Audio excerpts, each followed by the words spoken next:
Ja, ik ben ook tegen mij hebben geweest. Op de week. We hebben de rugzak en mijn gitaar.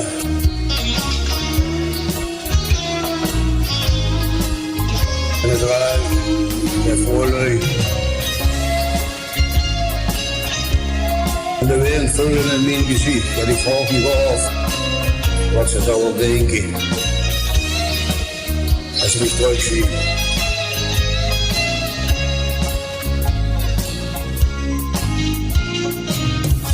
Ik heb me net rappeleren, weet ik van de laatste keer gegeten. Dit is gewoon liften, lopen en wachten zonder geluk. En ik ben nog altijd, en nog immer, 800 kilometer weer de weg naar huis. En dat doen is mijn geluk, was goed geweest.